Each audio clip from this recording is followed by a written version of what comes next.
Ang lalaking ito ang naging sanhi ng pagkawala ng mga braso ng sarili niyang kapatid. Bago magsimulang magkaproblema ang lahat, si Isaac ay itinuturing na kinabukasan ng kanilang marangal na pamilya. Ang mga katulong ay pumila na may dalang regalo, pinupuri ng mga manggagawa ang kanyang pangalan, at maging ang kanyang yaya ay naghurno ng lahat ng paborito niyang merienda upang ipagdiwang ang kanyang rekomendasyon sa Royal Academy.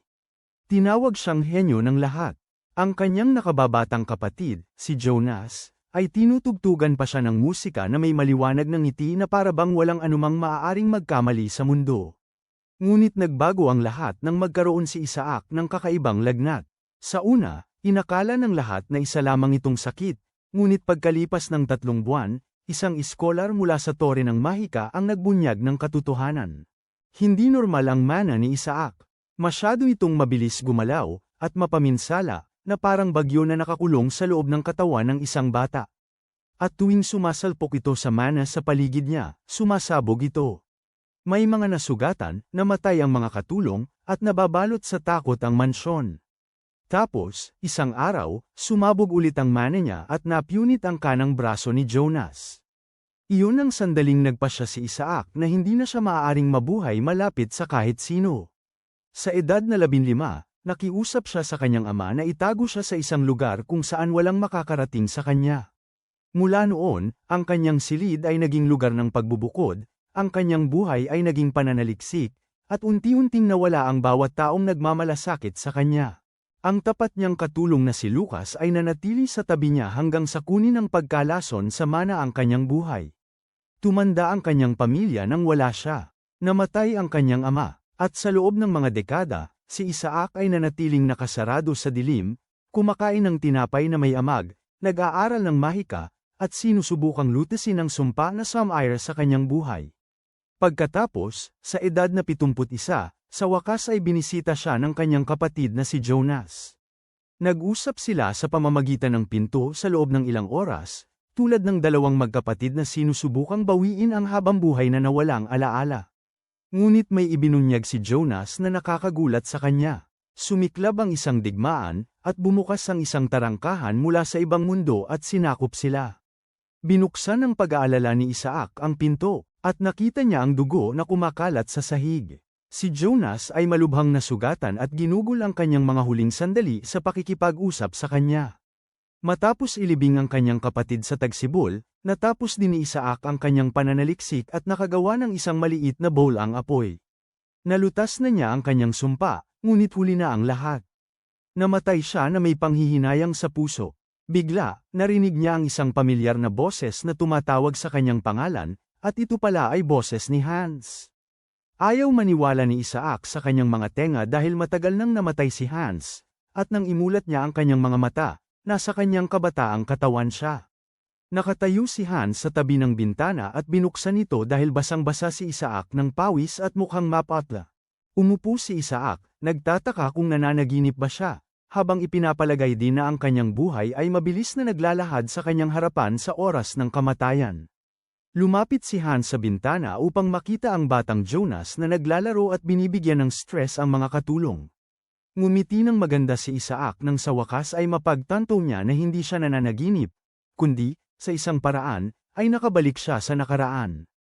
Ngayon ay nahaharap siya sa isang bagong buhay kung saan inaasahang makalaya siya mula sa mga balakid ng kanyang nakaraan. Habang nakatayo siya sa bintana, nagkaroon si Isaac ng isang flashback. Minsan ay narinig ni Isaac ang mga katulong sa kabilang silid na nagrereklamo tungkol sa kanyang kalagayan at kung paano ito laging nagdudulot ng gulo. Sila ang naiwan para maglinis ng gulo na ginagawa niya, ngunit palagi silang natatakot kung kailan muling sisibog ang kanyang mana. Narinig agad ito ni Hans, at habang papasok na siya sa silid para pagsabihan sila, pinigilan siya ni Isaac, sinabi kay Hans na hindi naman talaga sila mali. Sa katunayan, sinabi ni Isaac kay Hans na huwag na rin siyang puntahan. May benda si Hans na nakabalot sa kanyang ulo, at ipinaalala ni Isaac sa kanya na nangyari ito dahil nasa tabi siya ni Isaac. Lumuhad si Hans sa harap ni Isaac para aliwin siya, sinasabing mali siya sa buong bagay. Pinaalam ni Hans kay Isaac na may pakialam pa rin siya sa kanya, ngunit tila pinagdadaanan niya ang isang mahirap na panahon, at kapag lumipas na ito, hindi na ito magiging malaking bagay. Masiglang magsalita si Hans noon, ngunit ito rin ang naging dahilan ng pagkawala ng kanyang buhay dahil sa isa sa kanyang mana explosion. Ngayon na nabigyan siya ng ikalawang pagkakataon, iniisip ni Isaac kung ano ang dapat niyang gawin. Nagpasya si Isaac na gumawa ng isang matapang na hakbang, at malamig niyang sinabi kay Hans na umalis. Inakala ni Hans na nagbibiro si Isaac hanggang sa nilinaw ni Isaac na ayaw na niya itong makita sa paligid. Pilit na umalis si Hans, at kahit masakit kay Isaac na gawin ito, alam niya na ang pagiging malapit kay Hans ay maglalagay lamang sa kanya sa panganib. Habang papalabas si Hans ng silid, hinimok niya si Isaac na huwag subukang akuin ang lahat ng responsibilidad ng mag-isa. Sinabi ni Hans sa kanya na ayos lang, para pagkatiwalaan niya sila minsan. Pagkaalis niya, napagtanto ni Isaac na hindi pala ito sinabi ni Hans sa panaginip niya, ngunit pagkatapos ay sinampal niya ang kanyang mukha upang kumpirmahin na siya ay talagang wala sa panaginip. Labis ang sakit ng sampal kaya kinumpirma nito sa kanya na siya ay bumalik sa nakaraan. Nag-iisip siya kung paano siya namatay sa kanyang nakaraang buhay, ngunit nagpasya siyang isantabi ito dahil hindi mahalaga kung ito ay panaginip o realidad. Ang kailangan niyang gawin ay pigilan ang kanyang sarili na magkaroon muli ng mana explosion. Tila, sa nakaraan, mayroong isang taong nagdusa ng parehong kondisyon tulad niya, at ang taong ito ay si Sig von Goethe. Nakarating siya sa isang antas na hindi pa narating ng sinumang tao noon, na isang 10th class na salamangkero. Ang taong ito ay ang ninuno sa ikalimang salinlahi ni Isaac, at nalaman lamang niya ang tungkol dito mula sa mga talaan ng ninuno na ipinasa sa kanya ng kanyang ama noong siya ay nakatira sa silid sa ilalim ng lupa. Matapos ang mga taon ng detalyadong pag-aaral, natuklasan niya ang isang paraan upang mapaglabanan ang natatanging konstitusyon, na sa pamamagitan ng isang partikular na batong ron. Pagkatapos ay inukit ni Isaac ang isang pattern mula sa kanyang pananaliksik sa isang batong mana upang likhain ang partikular na batong rune na kailangan niya. Hinawakan ni Isaac ang bato at napagtanto kung gaano kasarap maging bata muli dahil nanginginig ang kanyang mga kamay noon. Ngunit madali niyang nahawakan ng mahigpit ang bato. Tila, upang maiwasan ang masamang epekto ng kanyang espesyal na konstitusyon, na siyang mana explosion, ang sisidlan na naglalaman ng kanyang mana ay dapat makatagal sa walang katapusang mana na umiikot. Gayunpaman, ang mana ni Isaac ay dumadaloy ng napakabilis at masidhi kaya't hindi ito kayang tiisin ng sisidlan. Ang isang normal na tao ay dapat mamatay sa sandaling ito ay mabasag, ngunit sa hindi malamang dahilan, ang sisidlan ni Isaac ay bumabalik sa dati na parang walang nangyari. Ito ang pangunahing dahilan kung bakit ang kanyang sisidlan ay maaaring sumabog ng 10 o maging 20 beses, at siya ay buhay pa rin. Ang runestone na kakaukit pa lang niya ay sadyang nakakapinsala sa mga daanan ng mana. At patuloy na epekto ang inilalapat sa nasirang bahagi, na nagbubukas ng bagong landas. Ito ang paraan kung paano kumakalat ang puwersa ng matinding mana. Ngunit napakababa ng porsyento ng tagumpay, at halos hindi siya nagtagumpay bago pa man siya yumao. Ang maliit na liyab na ginawa niya bago siya mamatay ay patunay ng kanyang tagumpay, at iniisip niya kung gagana ito ngayon. Sinubukan ni Isaac na gumawa ng maliit na bowl ang apoy tulad noon, ngunit sa kanyang pagkabigla, nagpakawala siya ng napakalaking liyab na labis siyang kinilabutan. Hindi makapaniwala si Isaac sa dami ng kapangyarihang dumadaloy sa kanya, at nang tingnan niya ang runestone, ito ay nananatili pa ring buo. Isaac sa wakas ay natuklasan na ang kanyang mga daluyan ay dumami na sa 3. Ang bawat isa sa mga daluyan ay may iba't ibang sukat at katangian, at maaari siyang magpakita ng 3 mahika ng sabay-sabay. Hindi makapaniwala si Isaac na talagang gumana ito, ngunit mabilis niyang kinontrol ang sarili dahil hindi ito ang kanyang layunin. Ang kanyang layunin ay maiwasan ang anumang pagsabog ng mana, at para dito, natuklasan niya na 3 daluyan ay hindi sapat. Napagtanto niya na kailangan niyang gumamit ng mas maraming mahika ng mas madalas upang madagdagan ang mga daluyan. Bukod pa rito, makakatulong ito upang mabawasan ang bigat na nakalagay sa kanyang sisidlan ng mana, ngunit hanggang noon, hindi niya maaaring hayaan ang sinuman na manatili sa kanyang tabi. Sa katunayan, walang magiging anumang eksepsyon. Kalaunan, nag-aaral si Isaac nang dumating si Hans sa silid na may ngiti sa kanyang mukha. Sinasabi kay Isaac na dinalhan niya ito ng paborito niyang pagkain, ngunit napilitan si Isaac na ipaalala sa kanya na sinabi na niya sa kanya na ayaw niya itong makita.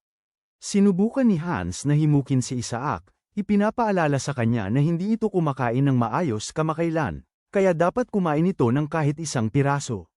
Hindi makapaniwala si Isaac na hindi handang makinig si Hans sa kanya, at ang mas malala pa, nakasuot ito ng napakakyo na mukha.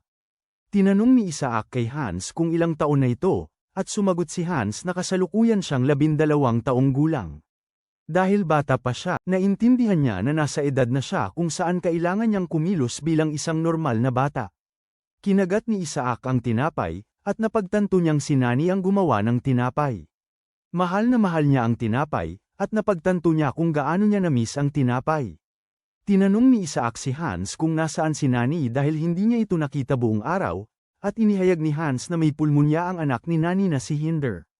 Nang marinig ito, huminto si Isaac sa pagkain at nagsalita tungkol sa kung gaano kabait ang kanyang pamilya dahil ang ibang pamilya ay hindi papayagan si Nani na umuwi para alagaan ang kanyang anak.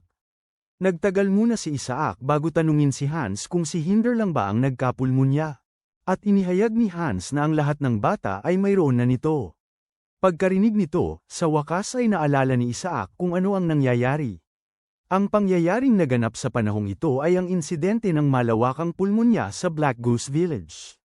Nawalan si Nani ng anak sa pangyayaring yon, at kinailangan niyang mamuhay na may matinding pakiramdam ng pagkawala hanggang sa araw na siya ay namatay. Lumabas na siya rin ay namatay dahil sa isa sa mga insidente ng pagsabog ng mana ni Isaac. Naaalala ang kakilakilabot na pangyayaring ito, naisip ni Isaac na masama kung muling pagdaanan ito ng babae. Naalala ni Isaac ang isang mahalagang bagay at agad na tinanong si Hans kung anong uri ng halimaw o mga halimaw ang kamakailan ay nasupil sa nayo ni Nani. Matapos marinig ang sagot ni Hans, nag-impake si Isaac at nawala patungo sa Black Goose Village. Sinabi ni Hans kay Isaac na hindi niya gaanong nakita ng malinaw ang halimaw, ngunit tila may mga taong galing sa tore ng Mahika ang dumating upang bilhin ito bilang materyal sa pananaliksik. Gayunpaman, mula sa nakita niya, mukha itong isang higanteng gagamba na nababalutan ng pilak na balahibo. Mula sa paglalarawan ni Hans, napagtanto ni Isaac na tungkol ito sa isang winter spider. Ang winter spider ay hindi gaanong malakas, ngunit bumubuo sila ng malalaking kawan dahil sa kanilang napakabilis na pagpaparami. Ang tunay na problema ay ang winter spider ay mayroong napakasiksik na mana na nagiging sanhi ng pagkalason sa mana. Kapag nalantad dito, ito ay kumikilos na parang lason na unti-unting nagpapahina sa apektadong tao. Nalaman ni Isaac na nalasan ang mga bata sa nayo ng mana na ibinubuga ng mga winter spider. Nagpunta si Isaac sa kagubatan upang mang-alap ng mga halaman dahil alam niya ang lahat tungkol sa pagkalason sa mana. Gayunpaman, bago pa rin ito sa panahong ito, kaya naniniwala silang lahat na ito ay pneumonia.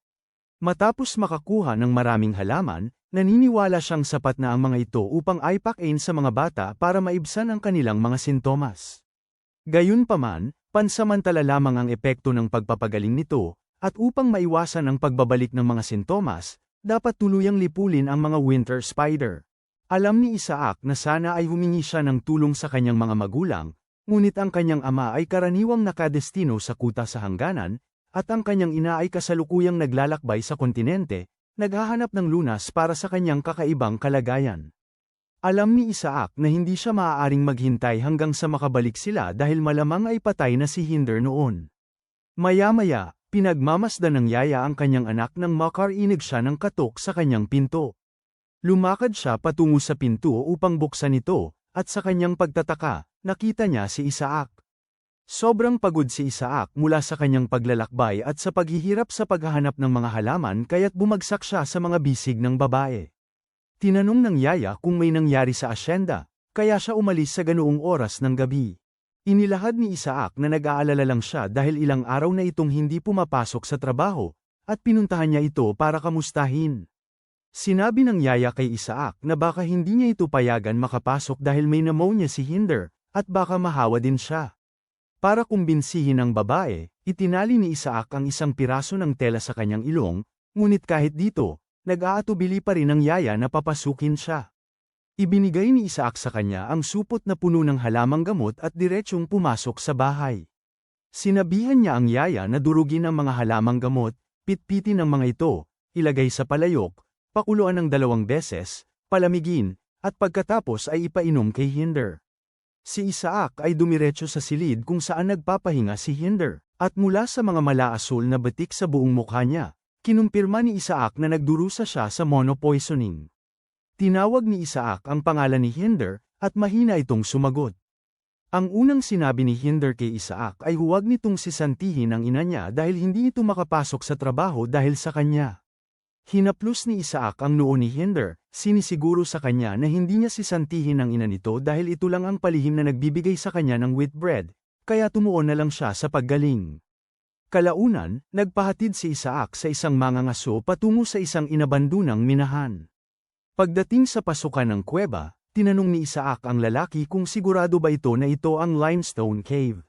At tinitiyak ng lalaki sa kanya na ganoon nga. Binayaran ni Isaac ang kanyang pamasahe sa lalaki at sinabi rito na siya na ang bahala sa lahat mula sa puntong yun. Habang siya ay umaalis, pinayuhan ng matanda si Isaac na maging maingat dahil may mga taong nawawala malapit sa kuweba noon. Maliwanag, mas gusto ng mga winter spider ang mga kuwebang apog, at dahil ito ang tanging kuwebang apog sa lugar, naniniwala si Isaac na kasalukuyang namumugad ang mga winter spider doon. Gayunpaman, bago pumasok sa loob ng kuweba, naisip niya na mas mainam kung paghahandaan niya itong mabuti. Naalala niya na kasalukuyan siyang makakapagpalabas ng 3 spell ng sabay-sabay, na naglalagay sa kanya sa parehong antas ng isang second-class mage.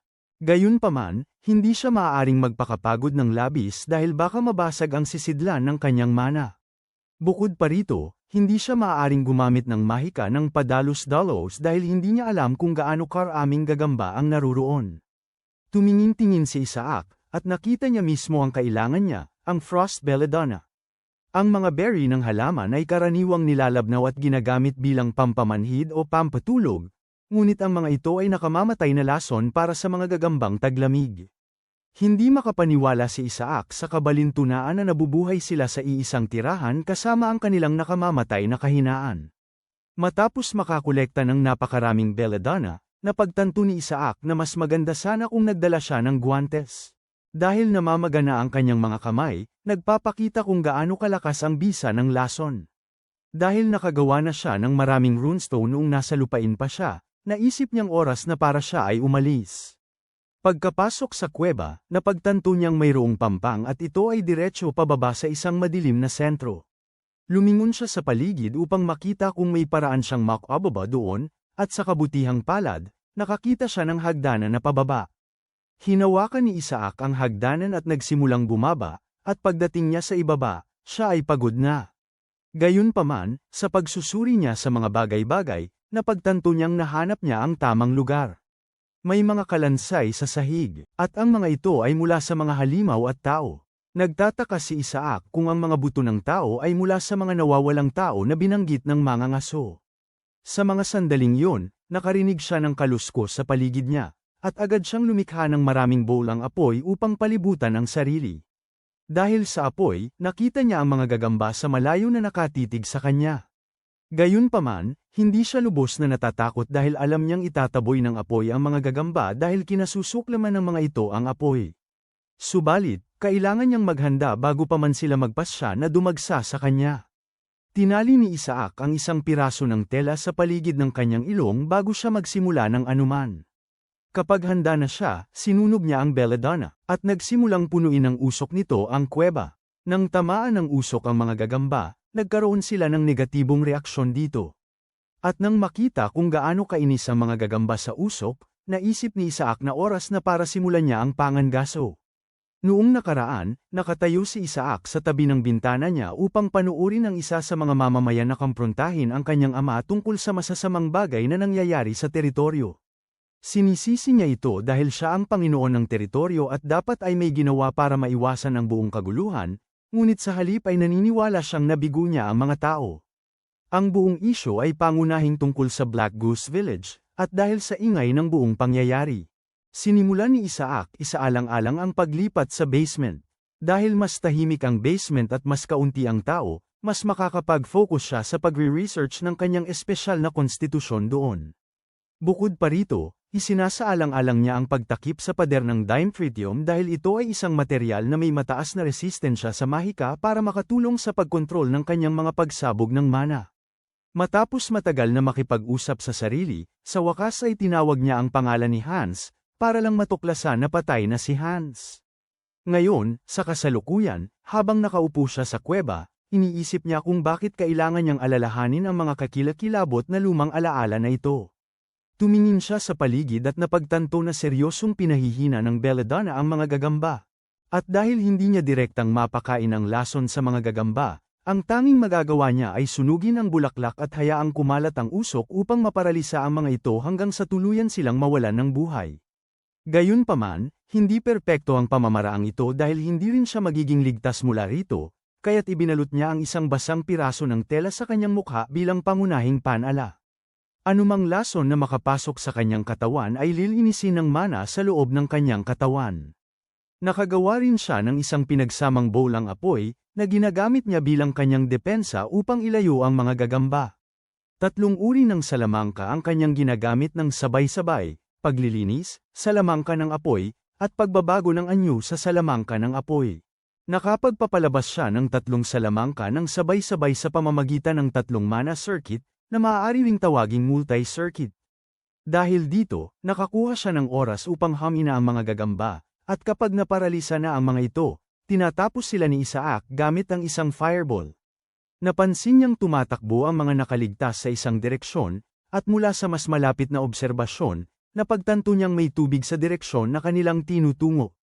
Gayunpaman, wala pa ring pag-asa para sa kanila dahil masusunog sila ng abo.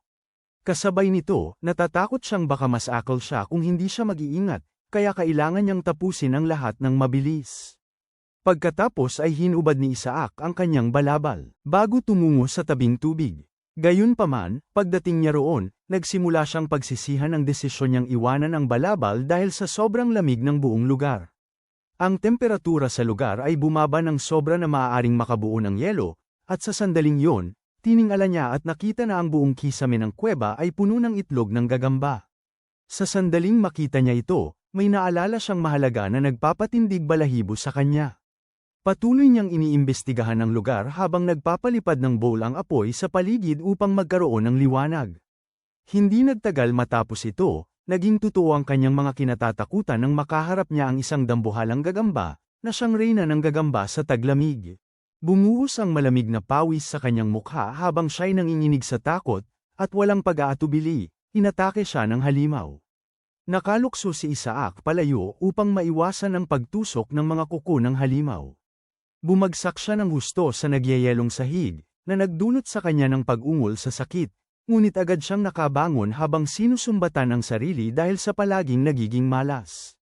Di tulad ng ibang gagambang pangtaglamig, ang reyna ng mga gagamba ay isang halimaw na may resistensya sa apoy at bumubuga pa ng hamog na nagyelo. Ito ang mismong dahilan kung bakit tinawag silang gagambang pangtaglamig. Sa takot na bumabalot sa kanya, si Isaac ay naghagis ng mga bowlang apoy sa gagamba. Ngunit hindi ito gaanong nakakaapekto sa halimaw.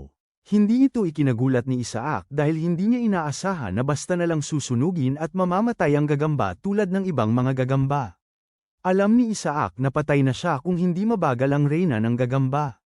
Gayunpaman, mayroon pa rin siyang malaking problema, at ito ay ang katotohanang unti-unting umaabot sa limitasyon ang kanyang katawan.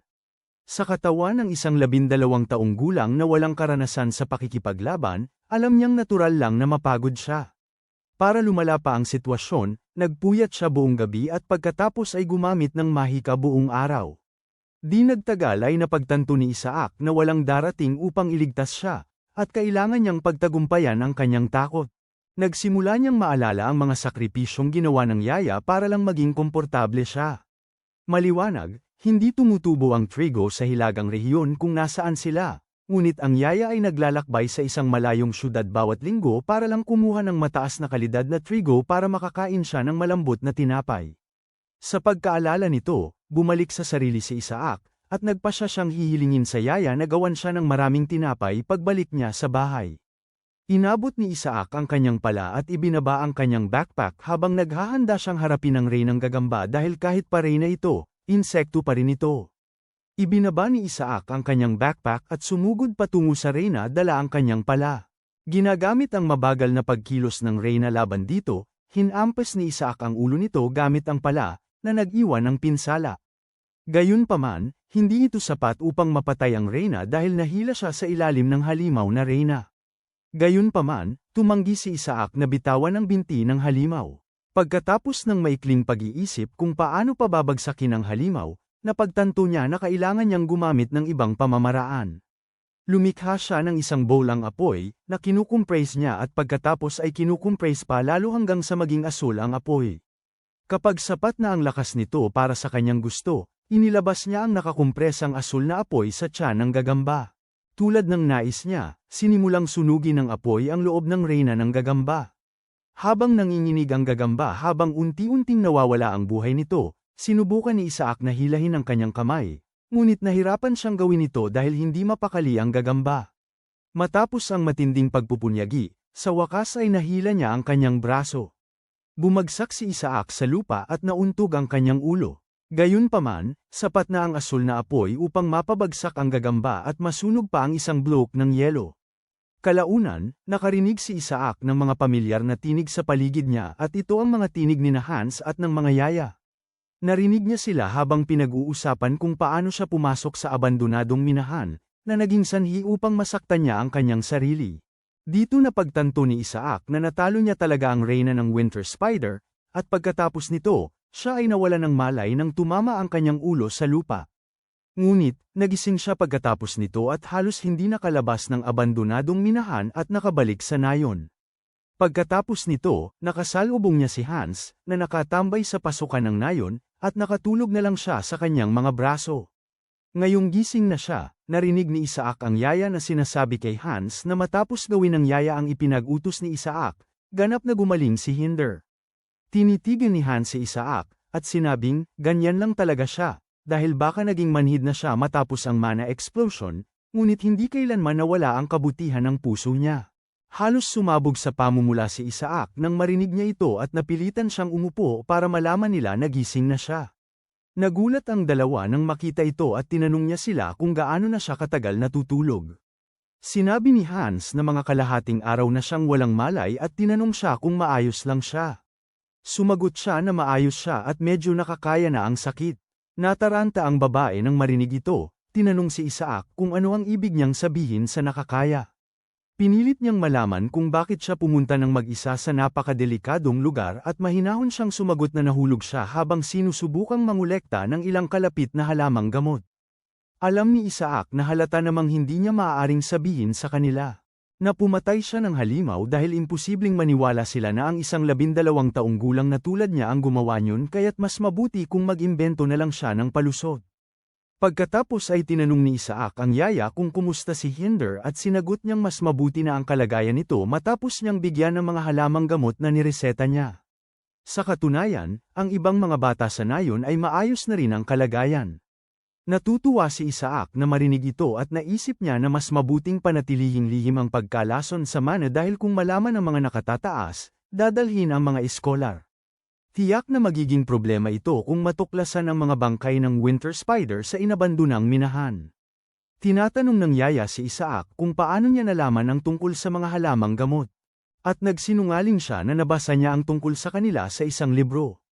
Pagkatapos ay iminungkahi ni Isaac na kalimutan na nila ang tungkol sa bagay na yun at sinabi niya kay Hans na oras na para umalis sila. Ipinapalam ni Hans sa kanya na hindi pa nararapat na umalis sila dahil may nyebe sa labas. Gayunpaman, pinaalalahanan ni Isaac si Hans na magkakaroon siya ng malaking problema kung malalaman nilang iniwan niya ang ari-arian sa kanyang pangangasiwa. Agad namang sumang-ayon si Hans dito at habang papalabas na sila, binigyan ng yaya si Isaac ng isang basket ng mansanas para dalhin niya. Lumabas na ang mga mansanas ay tinipon ng mga taga-nayon para ipakita ang kanilang pasasalamat. Pagkatapos ay sinabi ni Isaac sa yaya na magbakasyon pa ng 1 linggo. Dahil mas mabuti para sa kanya na bumalik kapag lubusan ng nakabawi si Hinder. Nagulat ang yaya nang marinig ito at tinanong niya si Isaac kung hindi magrereklamo ang punong mayordomo tungkol dito. Ginulat ni Isaac ang yaya nang sabihin sa kanya na hindi siya magiging walang ginagawa sa buong linggo. Sinabihan ni Isaac ang yaya na gumawa ng jam mula sa mga mansanas para makain niya ito kasama ng tinapay na trigo kapag bumalik siya sa trabaho. Pumayag ang yaya dito na may ngiti sa kanyang mukha at sinabi kay Isaac na gagawa rin siya ng apple pie. Makalipas ang 1 linggo, namataan si Isaac na nagjo-jogging sa paligid ng asyenda. Sa panahong ito, nagbago ang kanyang sisidlan ng mana at ang 3 sirkito ay naging 4. Ang sisidlan ng mana ay mas nagpatatag din at ang bilang ng mga salamangka na sabay-sabay niyang magagamit ay tumaas sa 4. Napagtanto niya na ang paglaban sa mga winter spider at pagpilit sa kanyang sarili hanggang sa limitasyon ay malamang na nakatulong dito. Dagdag pa rito, alam niya na ang pagtakbo sa paligid ng asyenda ay nakatulong din dito. Sa pangkalahatan, ang paggamit ng mahika ay nangangailangan ng pag-unawa at pagtutuos, kasama ang intuisyon. Ito ay isang gawain na kumukonsumo ng malaking dami ng lakas ng pag-iisip. Kapag bumigay ang katawan, bumibigay din ang isip at medyo halata na ang lakas ng pag-iisip ay nangangailangan ng pisikal na tibay. Alam niya na naabot niya ang kanyang limitasyon sa inabando ng isip, dahil taglay niya ang isang bata at walang pagsasanay na katawan. Naaalala ni Isaac na sa nakaraan niyang buhay, sinasanay ni Lucas ang kanyang tibay. Nasa kalagitnaan si Isaac ng kanyang pagsasanay nang tawagin siya ng punong katiwala, si Schiller, na nagsabi sa kanya na oras na para sa kanyang regular na pagsusuri. Lumapit ang doktor para batiin si Isaac habang tinatanong kung kumusta ang kanyang pakiramdam. Tila, ang lalaking yun ang personal na doktor na itinalaga sa kanya ng kanyang ama, at sinasabi nilang siya ang pinakamatagumpay na doktor sa teritoryong malapit sa kanila. Gayunpaman, kahit ang sinasabing dalubhasang doktor ay hindi matukoy ang kanyang kakaibang kalagayan ng katawan. Matapos sa pagsusuri, sinabi ng doktor sa kanya na maayos ang kanyang kalagayan. Nagpasya siyang palitan ng gamot ni Isaac, ngunit alam ni Isaac na puro basura lang ang irereseta niya. Dinukot ng doktor sa kanyang briefcase at inilabas ang 6 na bote ng isang gayuma na tinatawag na panacea. Ito ay isang gayuma na nagpapatatag sa daloy ng mana. Nang makita ito ni Isaac, napagtanto niya na ang kanyang ama ay gumagawa ng matinding pagsisikap upang matiyak na makukuha niya ang dekalidad na gamot. Sa madaling salita, ang panacea ay nangangahulugang lunas sa lahat sa karaniwang wika at ito ay ginagamit bilang pampasigla para sa ilan at pampalakas ng pagganap para sa mga sundalo. Bagamat kilala ang gayuma na nagpapatatag sa daloy ng mana, ito ay sa katunayan isang hindi pagkakaunawaan na nangyari. Habang isinasalin ang sinaunang wika, ang aktwal na epekto nito ay pinasisigla ang daloy ng mana, na nangangahulugang lason ito para sa kanya dahil nawawala ng kontrol ang kanyang mana. Gayunpaman, para sa kanyang kasalukuyang sitwasyon, ito ang tamang catalysta dahil kung gagamitin ng maayos, makakatulong ito na madagdagan ang kanyang mana circuits. Pagkaalis ng doktor, napansin ni Isaac na nakatitig si Schiller sa kanya at tinanong niya ito kung mayroon itong sasabihin. Inihayag ni Schiller ang kanyang pagtataka na mukhang kalmado si Isaac dahil lagi itong nagtatantrum sa tuwing nakikita. Dahil dito, tumatanggi ang mga doktor sa direktang teritoryo na maging personal niyang doktor at tinanong ni Isaac si Schiller kung mas maganda sana kung nagalit siya tulad ng dati. Si Schiller ay nanatiling tahimik sandali bago sa wakas ay nagsalita. Sinabi kay Isaac na nalaman niya kay Hans na pinagaling nito ang mga bata sa Black Goose mula sa pulmonya. Nang marinig ito ni Isaac, napagtanto niya na may sensinang kinausap ni Schiller si Hans. Sinabi ni Schiller kay Isaac na magiging malaking issue ito kung malaman ng komite ng tagapayo. Pagkatapos ay malamig na sinabi ni Schiller kay Isaac na hahayaan niya itong palampasin sa pagkakataong ito, ngunit pinayuhan niya si Isaac na pigilan ang sarili. Ngunit kung hindi niya kaya, sinabi niya kay Isaac na dapat niyang ipagbigay alam muna sa kanya. Kahit sa kanyang nakaraang buhay, hindi rin nakalapit si Isaac kay Schiller. Dahil siya ay laging walang kibo at isang punong mayordomo na matigas ang paninindigan. Siya ay isang akalay malamig na tao na laging lumalayo sa iba. Ngunit, ayon sa narinig niya kay Jonas bago ito namatay, naglingkod si Schiller sa pamilya hanggang sa huling sandali bago siya nalagutan ng hininga. Sa kaibuturan, malaki ang pagmamalasakit ni Schiller at sinusubukan lang niyang magpakatigas. Ngumiti si Isaac, sinabi kay Schiller na naiintindihan niya ang ibig nitong sabihin. Pagkatapos ay tinanong ni Schiller si Isaac kung may partikular na dahilan kung bakit siya tumatakbo sa nakaraang ilang araw. Sumagot si Isaac na sa buong kasaysayan, ang mga salamangkero na umabot sa 5th klase o mas mataas. Sinanay ang kanilang mga katawan. At dahil ito ay isang katawan na dumadaloy ang mana, nararapat itong manatili sa malusog na kondisyon. Kalaunan ng gabing yon, Isinulat ni Schiller ang kanyang ulat tungkol sa kung paano pinagaling ni Isaac ang mga bata ng Black Goose Village mula sa kanilang pulmonya. Naniniwala si Schiller na dahil sa likas na katangian ng kanyang konstitusyon, magiging mahirap para sa kanya ang gumamit ng mahika sa hinaharap. Naniniwala si Schiller na ang landas bilang isang iskolar o alchemista ay maaaring tama para sa kanya. Naniniwala siya na sa pamamagitan nito, magagaan din ang ilang alalahanin ng ama ni Isaac. Bigla, isang katulong, si Rosa, ang pumasok sa opisina ni Schiller at sinabi sa kanya na nawawala ang mga katulong.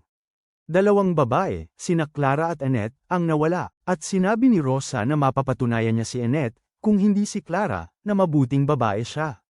Sa katunayan, 3 taon nang hindi nagbabakasyon si Annette, na nangangahulugang may tiyak na nangyari sa kanya. Maya-maya, nakitang nakikipag-usap si Rosa sa isa pang katulong at isang utusang nagngangalang Bill. Binabatikos ni Bill ang teritoryo, sinasabing hindi ito ang pinakamagandang lugar upang tirhan dahil malupit ang panahon sa bahaging ito ng mundo at laging lumalabas ang mga bandido o halimaw.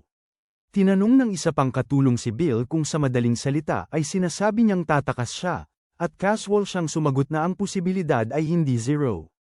Pagkatapos ay sinabi ng babae na hindi katulad niya si Annette, na basta na lang nawawala na parang bula dahil nagtrabaho siya ng husto para bayaran ang gamot ng kanyang ama. Walang isip na sinabi ni Bill na tiyak na nagsawa ang babae sa pag-aalaga sa kanyang amang may sakit, o kaya'y tumakas kasama ang isang walang kwentang lalaki. Sinigawan ni Rosa si Bill, sinabi sa kanya na mag-ingat sa pananalita niya, ngunit ipinagtanggol ni Bill ang sarili, sinasabing inilalahad lang niya ang sarili niyang teorya. Sinabi ng dalawa sa kanya na hindi sila interesado sa anumang teorya mayroon siya. Nagpatuloy si Bill sa pagsasabi na kung anuman ang nangyayari ay maaaring gawa ng maitim na mahika. Tinanong nila siya kung ano ang ibig niyang sabihin dito, at pinaalalahanan niya sila na nagtatrabaho sila para sa isang pamilya ng mga salamangkero. Bukod pa rito, hindi maganda ang kalagayan ni Isaac, at naniniwala siya na ginagamit ng kanyang ama ang anumang mahika na makukuha niya upang pagalingin ang kanyang anak. Dito napagtanto ni na Rosa at ng kanyang kasamahan na sinasabi ni Bill na ang nawawalang mga babae ay isinakripisyo ng buhay. Pinagalitan siya ni Rosa, sinasabihan siyang tumigil sa pagkakalat ng mga walang kwentang tsismis, pinaalalahanan si Bill na pinatuloy siya ng may-ari ng bahay kahit na siya ay isang kriminal. Nagtatalo ang dalawa nang lumitaw si Isaac sa likuran nila. Sinasabi kay Bill na mayroon siyang napaka-interesanteng kwento. Ngumiti si Isaac sa kanya, hinihimok siyang sabihin pa ang kwento, at kinabahan si Bill nang marealize niya na nakapagsalita siya nang hindi nag-iingat sa harap ni Isaac.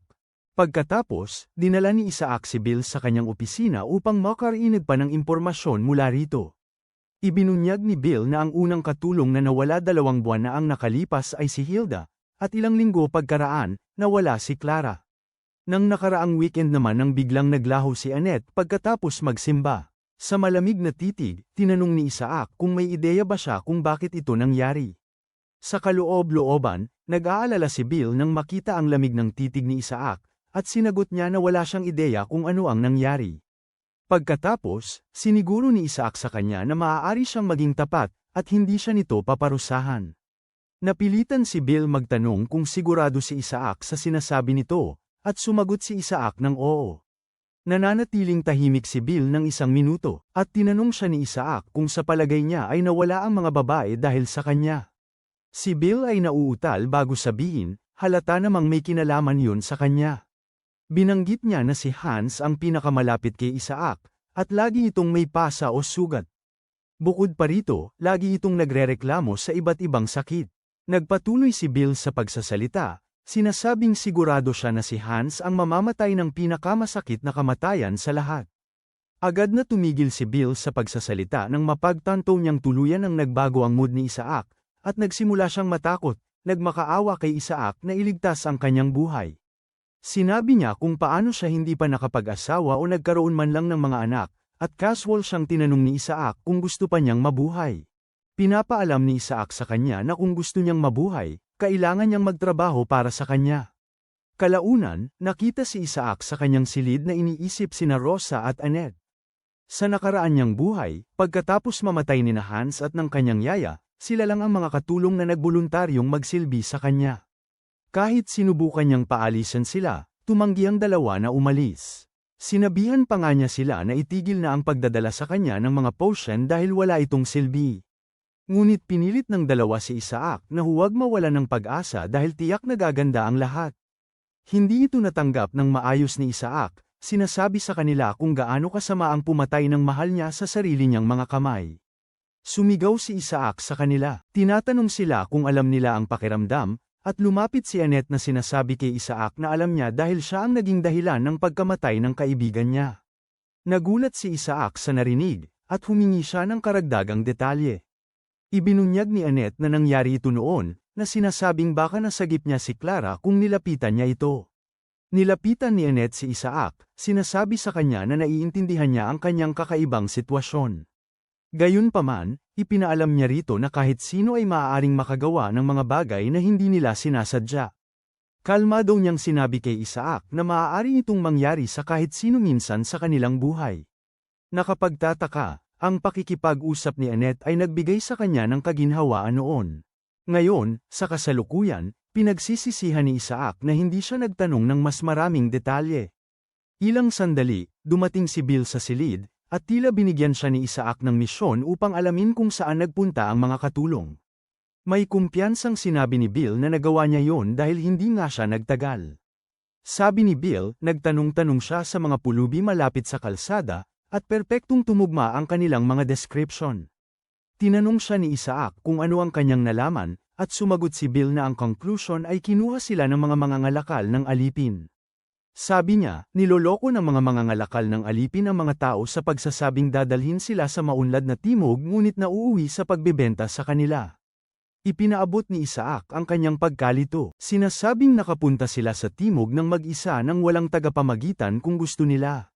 Sinabi naman ni Bill kay Isaac na lubos siyang nagkakamali dahil ang daan patungong timog ay delikado at mapanganib, kaya kailangan nila ng isang taong poprotekta sa kanila sa buong biyahe. Pagkatapos sabihin ito, sumang-ayon si Isaac sa kanya, sinasabing makatwiran ang teorya niya, ngunit sa kaloob-looban, may plano si Bill. Ipinapalagay niya na bata pa rin si Isaac at wala itong kaalam-alam sa takbo ng mundo. Pagkatapos ay sinabi ni Bill kay Isaac na malaki ang nagastos niya para lamang magsalita ang mga pulubi, kaya naubos na niya ang lahat ng 20 pilak na barya na ibinigay niya bilang pondo sa paglalakbay. Nagulat si Isaac nang marinig ito, dahil sapat ang halaga para sa sahod ng kalahating taon. Sabi ni Bill na nagbabantay ang lahat, at sinabi ni Isaac sa kanya na hindi naman siya gaanong interesado sa pera dahil ang gusto niya ay mahanap ang mga katulong sa lalong madaling panahon. Malawak nang umiti si Bill nang marinig niya ito, at agad niyang tinanong si Isaac kung may iba pa siyang ipapagawa. Oo ang sagot ni Isaac, sinisigurado sa kanya na mabibigyan siya ng magandang kabayaran para dito. Labis na nagalak si Bill nang marinig niya ito dahil para sa kanya, nakahanap siya ng maloloko. Kumbinsido siya na kung mapapakinabangan niya ng maayos si Isaac, magiging kapaki-pakinabang ang mga bagay para sa kanya. Nakikita niya si Isaac bilang isang bagong itlog na ginto, ngunit ang tanging depekto ay si Isaac ay isang bomba na maaaring sumabog anumang oras. Gayunpaman, hindi siya nag-aalala dahil walang gantimpala na walang kaunting panganib. Na may ngiti sa kanyang mukha, sinabi niya kay Isaac na kaya niya itong akayin sa broker, ngunit ang lahat ay nangyari ng mabilis, at nang buksan niya ang kanyang mga mata, natagpuan niya ang kanyang sarili sa isang silid na nakasuot lamang ng kanyang panloob. Sumigaw siya sa gulat, nagtatanong kung paano siya napunta sa isang silid, ngunit lingid sa kanyang kaalaman, si Isaac ay nakatayo sa likuran niya na may hawak na runestone, at malamig siyang nakangiti sa kasawian ng lalaki. Nang makita niya ang kanyang sarili sa isang silid, nagsimulang magtaka si Bill kung paano ito nangyari. Malinaw niyang naaalala na maayos ang lahat, simula sa kung paano niya palihim na nailabas si Isaac sa mansyon upang makipagkita sa ahente na kumuha sa mga katulong. Tila maayos ang lahat hanggang sa napansin ng ahente ang hiyas sa dibdib ni Isaac, at agad niyang natukoy na isa itong anak ng Maharlika. Bagamat target si Isaac, hindi maunawaan ni Bill kung bakit siya rin ay nakulong kasama niya. Ang mas masama pa, wala silang kinuha kay Isaac, ngunit hindi ito masasabi ni Bill dahil lahat maliban sa kanyang salawal ay kinuha mula sa kanya. Balisa si Bill na humarap kay Isaac, tinatanong kung may plano ba ito ngayon na nakakulong na sila sa selda. Sinigawan ni Bill si Isaac, na abala sa paglalaro ng runestone sa kanyang kamay. Nagulat si Isaac na sa wakas ay ipinakita ni Bill ang tunay nitong kulay dahil hindi na nito ginagamit ang formal na pagtawag sa kanya na batang Panginoon. Nakipagtalo si Bill sa kanya, tinatanong kung gagamit ba siya ng formalidad kung siya ang nasa kalagayan niya, dahil sa kasalukuyan, mukhang malapit na silang mamatay. Sinabi lang ni Isaac sa kanya na aalis siya para hanapin si Annette at ang ibang mga katulong. Tinudyo siya ni Bill, tinatanong kung paano niya planong gawin yun nang malinaw na nakakulong sila sa isang nakasarang espasyo. Binaliwala ni Isaac ang kanyang mga pag-aalala, at iniunat lang ang kanyang kamay para sirain ang nakasarang espasyo gamit ang kanyang mahika, na nag-iwan kay Bill na lubos na nabigla. Agad nagbago ang kanyang pag-uugali, at nagsimula na siyang tawaging Panginoon muli si Isaac. Hinihiling sa kanya na huwag iwan ang piitan nang wala siya. Binalik ni Isaac ang tanong. Tinanong siya kung kilala siya nito, ngunit nagmakaawa si Bill na huwag magmaliit. Samantala, narinig na ng ilan sa mga tulisan ang malakas na ingay mula sa pagwasak ng tarangkahan, at papunta na sila para tingnan kung ano ang nangyayari. Napagtanto na malapit na siyang iwan ni Isaac, gumapang si Bill na parang aso, nagmakaawa kay Isaac na huwag siyang iwan. Sa katunayan, ipinaalam niya kay Isaac na gagawin niya ang anumang gusto nito, at sa oras na marinig ito ni Isaac, naalala niya na minsan nang nasa ganitong posisyon si Bill noon. Noon, nahuli si Bill na nagtatangkang ibenta ang mga sikreto ng pamilya sa samahan ng mga tulisan.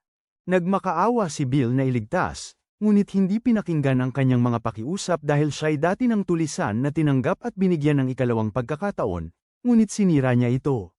Lumuluha si Bill habang nagmamakaawa ng buong puso, nangangakong hindi na muling ipagkakanulo ang pamilya. Ngunit walang saysay ang kanyang mga pakiusap, dahil kinitilan siya ng buhay sa gitna ng malamig na nyebe at ang kanyang dugo ay nagpainit sa lupa. Pinagsisisihan ni Isaac na napatay ang lalaki dahil sana'y naging kapaki-pakinabang ito kung hindi lang siya masyadong sakim. Ngayon na nasa parehong sitwasyon siya, napagtanto ni Isaac na si Bill, bilang dating tulisan, ay pamilyar sa ilegal na ekonomiya, kaya pala nagawa niyang matuntun ang mga katulong. Gamit ang kanyang kaalaman. Mula sa kanyang naalala, ang samahan ng mga kriminal na sinubukan ni Bill na pagbentahan ng mga lihim na libro sa kanyang nakaraang buhay ay ang parehong grupo ng mga bandido na sapilitang kinuha ang mga katulong ngayon. Ang grupong ito ng mga kriminal ay pinalawak ang kanilang kapangyarihan sa pamamagitan ng pangangalakal ng tao, at kalaunan ay kumalat sila sa teritoryo ni Gerda tulad ng kanser at pinahirapan ang mga tao. Dahil dito, napagtanto ni Isaac na kailangan niyang alisin ang anumang pinagmumulan ng banta na maaaring magdulot ng panganib sa kanyang pamilya. Pagkatapos, nilabas ni Isaac ang isang kasulatan ng kontrata, sinasabi kay Bill na mayroon siyang kailangang gawin dahil handa itong gawin ang anumang bagay. Samantala, sa silid ng pinuno ng mga bandido, si Nears, ang kanilang pinuno, ay kumakain. Habang nakatayo ang kanyang mga tauhan upang manood. Pinagsisilbihan din niya ang kanyang patay na ama, na buto na lang, ng sarili nitong pagkain, habang may kakaibang pakikipag-usap sa kalansay. Maliwanag, naniniwala si Nears na kung makukuha niya ang itim na mahika, magagawa niyang buhayin ang kanyang ama.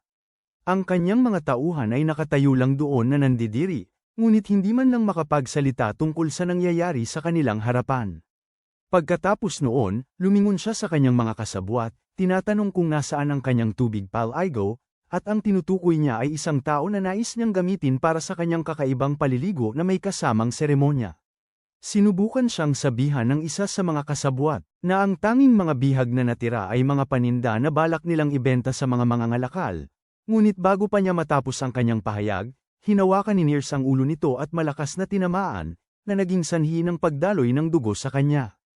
Ang nakapanindig balahibong sandaling ito ay lubos na ikinatakot ng dalawa pang kasama, at pinanood nila si Nears nang may labis na pagkabigla.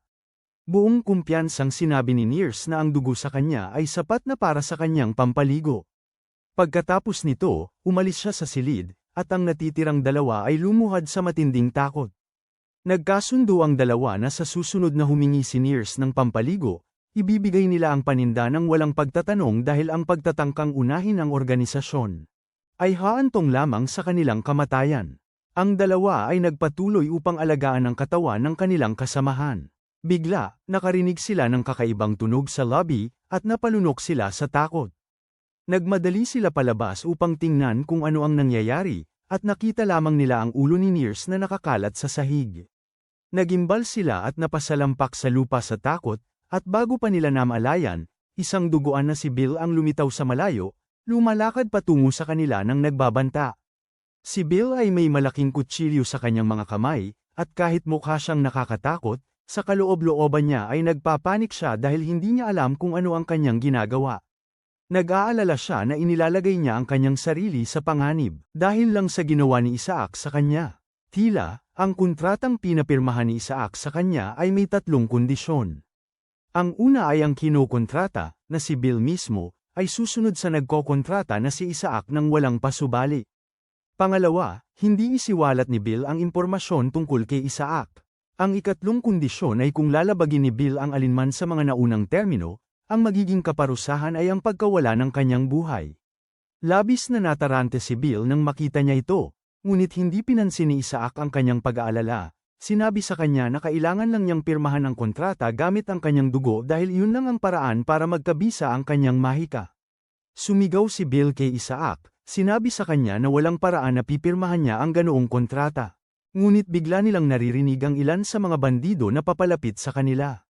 Ginagamit ni Isaac ang pagkakataon para ipaalala sa kanya na wala na silang gaanong oras. Napagtantong tama si Isaac, at sadyang kitilin lamang ng mga bandido ang buhay niya kung hindi siya makikipagtulungan, inagaw ni Bill ang kutsilyo mula sa kamay ni Isaac. Sinugatan niya ang kanyang daliri at idiniin ito sa balumbo ng kontrata, na agad namang nagbigay ng maliwanag na ilaw. Pagkatapos lang pirmahan ang kontrata, pumasok ang mga bandido, na humihingi ng paliwanag kung paano sila nakalabas. Nagpanik si Bill, ngunit kalmadong sinugod ni Isaac ang 3 gamit ang mga bola ng yelo para mawalan sila ng ulirat. Naiwan si Bill na lubos na nagulat, at tinanong niya si Isaac kung patay na ba ang 3. Ngunit ipinaalam ni Isaac sa kanya na nawalan lang sila ng malay. Tinanong ni Bill si Isaac kung paano niya ito nagawa, at kumpiyansang ipinakita ni Isaac ang bowl ang yelo sa kanyang mga kamay. Inihahayag na gumamit lang siya ng mahika. Pagkatapos nito, kumuha si Bill ng tela mula sa mga bandido, at humawak siya ng kutsilyo. Habang naglalakad sila sa imburnal, kinakabahang sinabi ni Bill kay Isaac na ito ang unang beses niyang makakita ng mahikang yelo, kaya wala siyang magawa kundi aminin na kahanga-hanga si Isaac. Sinabi ni Isaac sa kanya na normal lang na bihira ang mahikang yelo, at ito ay dahil hindi naman talaga ito praktikal. Ilang sandali pagkatapos, nakita nila ang isa pang bandido sa sulok, at nagpasya si Isaac na gamitin ito bilang aral para sa kanya. Tinatanong ni Isaac si Bill kung ano ang kailangan niya para makagawa ng yelo, at kinakabahang sumagot si Bill na ito ay sa asensya tubig. Sinisiguro ni Isaac sa kanya na ito ang tamang sagot, inilalantad na maging ito ay kahalumigmigan sa hangin o mga lamonag sa lupa, ang una niyang kailangan ay hubugin ang tubig sa anyong nais niya. Pagkatapos nito, sisiksikin niya, ikokondenso, palalawakan, at pagkatapos ay pasisinggawin. Sa esensya, kailangan itong dumaan sa 4 na yugtong ito, at ang pamamahala sa bawat isa ng isa-isa ay simple, ngunit ang pagsasagawa ng mga ito ng sabay-sabay ang mahirap na bahagi. Habang ginagawa ni Isaac ang bowl ang yelo, hinihimok ni Bill siya na bilisan para hindi sila mahuli. Gayunpaman, huli na ang babala dahil napansin sila ng bandido at nagsimulang lumapit sa kanila. Ang lalaki ay parabang kusang nagpresenta bilang paksa ng eksperimento habang pinakawalan ni Isaac ang bala ng yelo, at ito ay tumama ng malakas sa ulo ng bandido para mawalan siya ng malay. Pagkatapos ay sinabi ni Isaac kay Bill na dahil sa pagiging komplikado ng mahika ng yelo, hindi ito masyadong kapaki-pakinabang sa labanan. Sa katunayan, hindi sana sinubukan ni Isaac na gamitin ito kung wala siya ng Frostmani Stone, na kanyang nakuha mula sa bangkay ng Winter Spider Queen.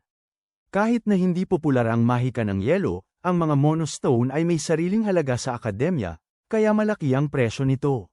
Masaya si Isaac dahil nagkaroon siya ng pagkakataong makakuha sa isang bagay na talagang maganda. Tinanong ni Bill kung bakit ginagamit pa rin niya ang mahika ng yelo gayong alam niyang hindi ito praktikal, at sagot ni Isaac na dahil ito ay hindi popular, kaya kakaunti lang ang nakakaalam nito.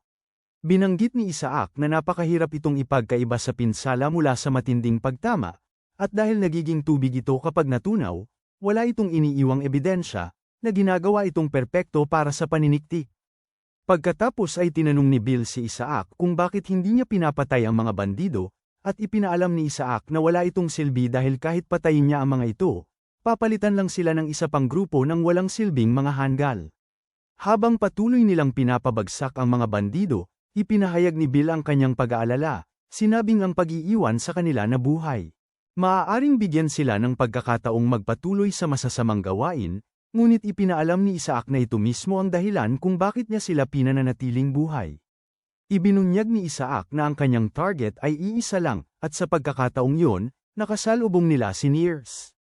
Nagulantang si Bill nang makita ang nakakatakot na lalaki, at mabilis niyang ipinagbigay alam kay Isaac kung sino si Nears, na ibinunyag na ito ay isang delikadong tao na kayang makapanakit ng malubha sa kanyang mga kamay. Hindi man lang natinag si Isaac mula rito, at sinabi niya kay Bill na ito ay nagel iligtas sa kanya mula sa abala ng paghahanap sa taong yun mismo. Lumikha si Isaac ng isang malaking sibat na yelo at inihagis ito ng direkta kay Nears. Ngunit bago pa ito tumama kay Nears, umilag ito at ibinagsak ng malakas ang sibat na yelo sa pader. Gamit ang kanyang mga kamay. Si Bill ay sumisigaw sa takot nang makita niya ito, ngunit si Isaac ay nanatiling kalmado at mahinahon. Pinupuri ni Isaac ang lakas ni Nears, tinatanong kung siya ay mula sa isang tribo sa Hilaga. Si Bill, sa kabilang banda, ay hindi makapaniwala na sineseryoso ni Isaac ang pagpupuri sa isang taong malapit ng manakit sa kanila. Ipinahayag din ni Nears ang kanyang kaligayahan na sa wakas ay nakakita na siya ng sapat na tubig pal-aigo para sa kanyang sarili, dahil si Isaac ay isang salamangkero. Binanggit niya na si Isaac ay magiging isang mahusay na sangkap para sa kanyang itim na mahika, ngunit nagsimulang magmakaawa si Bill na iligtas siya. Lumakad si Nears patungo sa kanila, at si Bill ay natigilan sa takot habang nagmamakaawa na iligtas siya, ngunit bigla niyang napansin na hindi na gumagalaw si Nears. Nagmulat si Bill ng mga mata sa gulat, at nakita lamang ang sibat na yelo na lumalabas mula sa dibdib ni Nears mula sa likuran. Lubos na nagulantang si Bill nang mapagtanto niya na ginamit lang ni Isaac ang parehong yelo na nailihis kanina upang patayin si Nears mula sa likod. Humandusay si Nears sa lupa, at sinabi ni Isaac kay Bill na mula sa sandaling yon, siya na ang pinuno ng organisasyon. Hawak ang kutsilyo, tinanong ni Isaac kung alam niya ang kailangan niyang gawin, at nagmamadaling lumapit si Bill upang tapusin ang buhay ni Nears. Naalala ni Isaac ang payo na ibinigay sa kanya ni Annette na kahit sino ay maaaring mapunta sa paggawa ng mga bagay na ayaw nilang gawin, kahit na minsan lang sa kanilang buhay. Binanggit niya na ito ay isang insidente na babagabag kay Isaac habang buhay, kaya siya ay may iwan na may dalawang opsyon. Ang una ay na maaaring hindi makahinga si Isaac sa bigat ng pagkakasala, o lumalaban siyang mabuhay para sa kanila. Malinaw na si Annette ay nabibigatan sa pagkakasala ng pagkawala ng kanyang kaibigan, si Clara, noon, kaya niya binigyan ng payo si Isaac, ngunit sa buhay na ito, handa si Isaac na tiyakin na hindi kailanman mawawala ang kaibigan ni Annette. Kapag naasikaso na si Nears at naitatalaga na si Bill bilang pinuno, ang mga katulong ay nailigtas mula sa imburnal at isinakay sa isang karwahe patungo sa mansyon. Nang tuluyang makapagpahinga si Annette, dumiretso siya sa opisina ni Isaac para sabihin sa kanya kung paano plano ni Clara at Hilda na pumunta sa Timog dahil narinig nila ang mga pangakong bumubuti raw ang buhay sa Timog. Hindi nagulat si Isaac nang marinig ito dahil ito mismo ang hinala ni Bill. Pagkatapos ay tinanong niya si Annette kung dinukot ba siya habang hinahanap ang dalawa. Sinabi ni Annette kay Isaac na noong nakita niya sina Hilda at Clara sa imburnal ay nawala na sila sa katinoan. Inamin ni Annette na kung nagtagal pa siya ng ilang araw ay nabaliw na rin sana siya. Hindi nagulat si Isaac dahil ang imburnal ay isang lugar kung saan ang mga tao ay itinuturing na parang kalakal o pagkain. Maging si Isaac, na marami nang nakita, ay natroma nang makita ito. Kaya halata namang alam niya kung gaano pa ito kalala para sa mga dalagita. Pagkatapos ay umamin si Annette, isiniwalat na nagkaroon siya ng pagkakataong tumakas dahil ang rehas na pinto kung saan siya pinanatili ay nasira. Natakot si Annette na kung hindi sila nailigtas, baka sa huli ay mapahamak niya si Clara. Naiintindihan ni Isaac kung gaano kasama ang mga alaala para sa kanya at pinasalamatan niya ito sa paglalaan ng oras para sabihin sa kanya. Binanggit naman ni Annette na may isang bagay na bumabagabag sa kanya at tinanong ni Isaac kung ano yun. Isiniwalat niya na nang ibalik sila ng mga bandido sa mansyon, sila ni Clara ay masaya. Ngunit si Hilda ay iba, bamulong si Hilda tungkol sa pagkamatay kung babalik siya sa mansyon. Sinabi ni Annette na hindi raw takot si Hilda sa parusa batay sa kanyang mga salita, at nang marinig ito, sinabi ni Isaac kay Annette na titingnan niya ito. Idinagdag pa ni Annette na binanggit ni Rosa na ang dahilan kung bakit biglang pinakawalan sila ng mga bandido ay maaaring dahil kay Isaac. Namula si Annette, ipinapakitang naniniwala siya na tama si Rosa dahil si Isaac lang ang magbibigay pansin sa mga katulong na tulad nila. Nagliwanag ang mga mata ni Isaac sa pag-asa nang marinig niya ito at pinasalamatan niya si Annette para dito. Pagkatapos ay iminungkahi niya na ipagpatuloy nila ang pag-uusap mamaya, kaya umalis si Annette. Pagkaalis niya, ngumiti si Isaac dahil nakakita siya ng malaking talento kay Annette. Nakita niya ang monopole nito at medyo kahanga-hanga ito, kaya kinumbinse siya nito na maaaring sulit turuan siya ng mahika.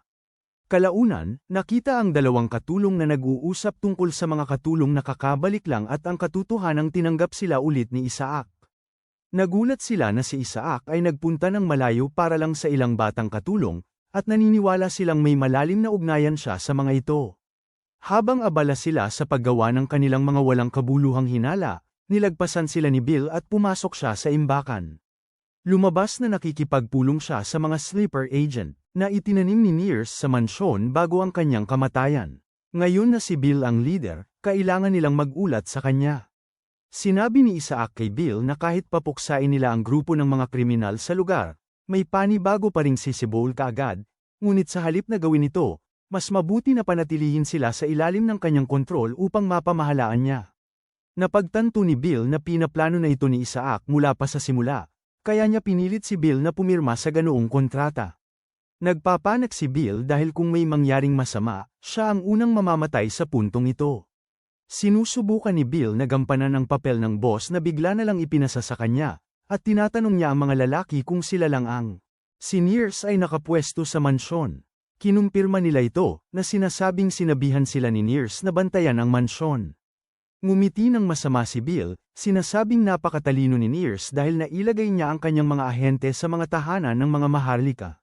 Noon din, sinabi nila kay Bill na laging may inihandang handog si Nears, at tinanong ni Bill kung anong handog yon. Ipinaalam nila kay Bill na yon ang handog na iaalay sa mga kabalyero sa bandang panahong yun ng taon. Inihayag nila na ang dahilan ng kanilang paninirahan doon ay dahil nasa likod nila ang mga kabalyero.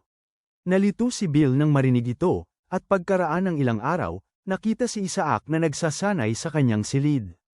Inihagis niya ang isang bowl ang apoy sa kanyang target, ngunit nakatago sa likod ng bowl ang apoy ang pangunahing banta, isang kristal na yelo. Kapag tumama na ang bowl ang apoy, susunod ang kristal na yelo, nagbibigay ng pinakamalaking pinsala sa huli. Lumabas na ang mga mana circuit ni Isaac ay dumami mula 4 naging 5 matapos niyang mapatay si Nears. Napagtanto ni Isaac na sa ngayon, kailangan lang niyang magsanay sa sabay-sabay na paggamit ng iba't ibang uri ng mahika dahil alam niyang nagkataon lang ang pagkakapatay niya kay Nears. Napatay lang niya ito dahil minamaliit siya ni Nears at nagpabeya ito. Naaalala niyang marami ang sinabi ni Jonas sa kanya tungkol sa mga kalaban ng House Gerta. Tila, lahat sila ay na-optimize para harapin ang mga salamangkero, at alam ni Isaac na wala ng ibang mapalad na sandali tulad ng naranasan niya kay Nears. Kaya ang tanging opsyon ay ang magpalakas siya upang maprotektahan niya si Gerta. Noon din, mabilis na pumasok sa silid si Hans at ang yaya, sinabihan si Isaac na maghanda ng mabilis, at tinanong sila ni Isaac kung bakit nila siya minamadali. Habang nakangiti, sinabi ng yaya kay Isaac na nakabalik na ang kanyang ama, at labis siyang nabigla sa balitang ito. Dati, dumating ang kanyang ama upang bisitahin siya noong siya ay nasa pagkakabukod. Kahit na maraming pinagdadaanan ang kanyang ama noon, pinaupo pa rin niya ang nakatatandang si Isaac para bigyan siya ng maayos na gupit. Nag-alok pa nga ang kanyang ama na ihatid siya sa kabilang buhay. Nangangakong hindi masakit, ngunit ayaw pa ring mamatay ni Isaac, kaya walang nagawa ang kanyang ama kundi igalang ang kanyang kagustuhan. Matapos niyang gupitan ng buhok nito, hinalikan niya ito sa noo habang sinasabi na ito na ang huling pagkikita nila. Pagkaalis ng kanyang ama sa silid, sinabi niya sa kanyang anak na hihintayin niya ito sa langit, at hinihimok niya si Isaac na iwanan ang lahat ng kanyang pagsisisi kapag tuluyan na itong sumama sa kanya sa kabilang buhay. Ngayon, sa kasalukuyang takdang panahon, lubos na namangha si Isaac dahil ito ang unang pagkakataon na nakita niya ang kanyang ama mula noon. Sinabi ng kanyang ama na narinig niya na ginamo niya ang mga bata sa Black Goose Village. At tinanong siya ni Isaac kung si Schiller ang nagsabi nito sa kanya. Sumagot ang kanyang ama na akala niya noong una ay mali ang dinig niya kay Schiller, at sinabi ni Isaac na swerte lang siya. Binanggit niya na nagkataon lang na nakabasa siya ng libro tungkol sa isang kakaibang kaso ng pneumonia, at tumugma ang libro sa mga sintomas ng mga bata sa nayon. Nakapagtataka, hindi na nagtanong pa ang kanyang ama, at tinanong niya si Isaac kung kumusta ang pakiramdam nito sa kasalukuyan. Sumagot si Isaac na hindi niya masabi ng sigurado, ngunit kapansin-pansin na wala siyang naidulot na pagsabog kamakailan. Agad na ipinapalagay ng kanyang ama na mahusay ang trabaho ng doktor na ipinadala niya mula Othen, at sumasang-ayon si Isaac sa kanya. Kahit alam niyang walang ginawa ang doktor. Habang nagpapatuloy ang usapan, tinanong niya ang kanyang ama kung paano nananatiling matatag ang kuta sa hangganan, ang winter band. Tinanong siya ng kanyang ama kung bakit siya interesado sa ganito, at sumagot siya na isa siyang Goethe, kaya sa isang punto ay kailangan niyang pumunta sa winter band. Sumagot ang kanyang ama na tulad lang ng dati, na yelo lang, mga halimaw, at mga katulad nito. Gayunpaman, binanggit niya na dumaan sila sa Burn City nang bumabalik sila, at palagi nilang ginagawa ito tuwing kailangan nila ng supply. Nagulat si Isaac nang marinig niya ito dahil kinikilala niya ang lungsod bilang lugar kung saan nagaganap ang operasyong lihim. Ang kanyang ama ay nabanggit na mayroong insidente kung saan sinalakay ng isang sundalo ang isang commander ng kumpanya. Nagulat si Isaac nang marinig ito, at buong tapang niyang sinabi na kailangan parusahan ng kamatayan ang sundalo, ngunit ipinaalam ng kanyang ama na hiniling ng apektadong commander ng kumpanya ang isang hukuman militar sa halip. Narinig ito ni Isaac at agad siyang nagsimulang magtaka kung bakit gagawa ng ganoong bagay ang biktima. Noon din, may kumatok sa pinto, at dalawang kabalyero ang pumasok sa silid.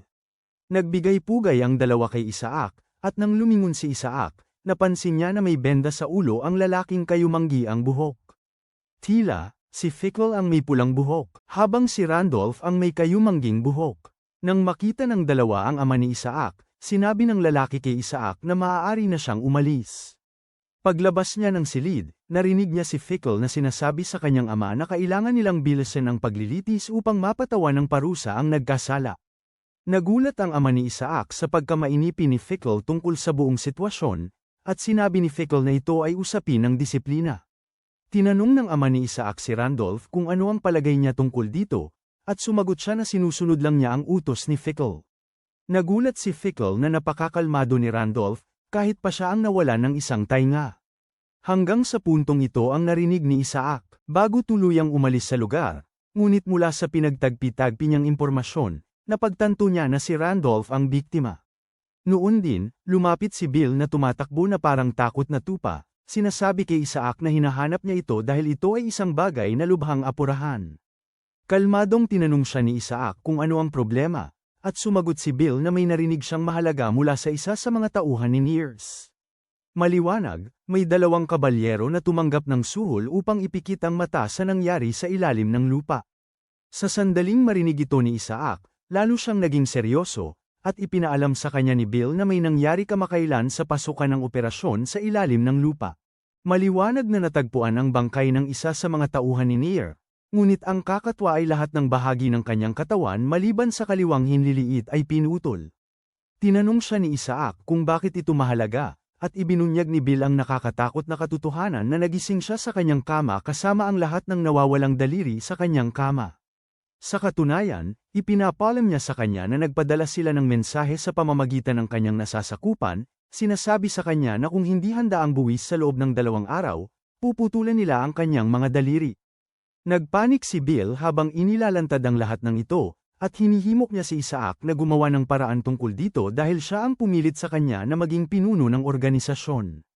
Kalmadong tinanong siya ni Isaac kung mayroong anumang saksi sa oras ng kamatayan patungkol sa bangkay, at sumagot siya na mayroon, ngunit nangyari ito ng napakabilis. Lumilitaw na sinasabi na isang espada ang kumislap sa harapan nila, at bago pa nila namalayan, tapos na ang lahat. Ang tanging kapansin-pansin ay ang umaatake ay may benda na nakabalot sa kanyang ulo. Sa sandaling marinig ito ni Isaac, nagsimula na siyang lumakad palayo, sinasabi kay Bill na alam na niya ang lahat ng gusto niyang malaman. Si Bill ay natataranta pa rin, ngunit tiniyak sa kanya ni Isaac na hindi siya mamamatay. Naalala ni Isaac ang sinabi ng kanyang ama sa kanya tungkol sa nangyari sa Burn City nang kanilang hinarap ang isang bandido para gawing halimbawa, at tila hindi pa sapat ito. Ang paglalarawan sa tao ay kahawig ng kay Randolph. Galit na galit si Isaac nang pinagtugma niya ito dahil nangangahulugan lang ito na ang mga pinaniniwalaan niyang tagapagtanggol ng kaharian ay walang silbi. Nagpunta si Isaac sa piitan dahil gusto niyang makipag-usap ng sarilinan sa taong pumutol ng tenga ni Randolph. Sa esensya, gusto niyang kumpirmahin kung konektado ang mga kabalyero sa organisasyon ng krimen, kaya gusto niyang makita ang bilanggo. Pagdating sa selda ng bilanggo, agad niyang tinanong kung kilala nito ang organisasyon ng krimen na tinatawag na NERS. Ang lalaki, na nasa ilalim ng pagkakapiit, ay nakaupo roon ng tahimik, nakatitig sa mga mata ni Isaac. At dito napansin ni Isaac na pamilyar ang lalaki. Nagpatuloy si Isaac sa pagtatanong kung alam ng lalaki ang koneksyon sa pagitan ng organisasyon at ni Fickle. Ang nakapiit ay tumayo at sinabi kay Isaac na minsan lang siya magsasalita, at ito ay ang katotohanang wala siyang alam. Tiningnan niya ng mat-aman si Isaac habang sinasabi ito, ngunit ito ay nagbigay lang kay Isaac ng pagkakataong mabasa siya ng malinaw. Ngumiti si Isaac habang ibinubunyag ang pangalan ng lalaki, na si Carlson. Ipinabatid ni Isaac sa kanya na naaalala na niya ang lahat, ngunit gusto niyang malaman kung kasinungalingan lang ang magiging sagot nito dahil alam niya ang tunay nitong pangalan, si Kyle. Napatulala si Kyle nang marinig ito, at siya'y umatras sa gulat. Hinihingi niyang malaman kung paano nalaman ni Isaac ang sikretong pangalan na ito. Tila, ang unang pagkakataong narinig ni Isaac ang tungkol kay Kyle ay nang lumalala ang digmaang sibil sa kaharian. Ang digmaang sibil ay nagsimula sa seremonya ng pagpapalit ng trono, at dahil natalo ang pangalawang prinsipe sa labanan para sa pagpapalit ng trono, ipinagkanulo niya ang kaharian at pumanig sa imperyo upang magdulot ng malaking kaguluhan kung saan maraming nasawi sa seremonya ng pagpapalit ng trono. Matapos na mapailalim ang kaharian sa imperyo, nagtipon ang mga tao at nagsimula ng isang paghihimagsik na humantong sa isang digmaang sibil. Lumalabas na ang pinuno ng hukbo ng mga rebelde ay si Kyle, na kilala bilang Carlson sa iba. Tungkol sa kung paano nakilala ni Isaac si Kyle, nabasa lang niya ang tungkol dito sa isang aklat, The Chronicles of Villains, na isang popular na aklat na naglalarawan ng mga kwento ng ilang sikat na kontrabida kasama ang kanilang mga retrato.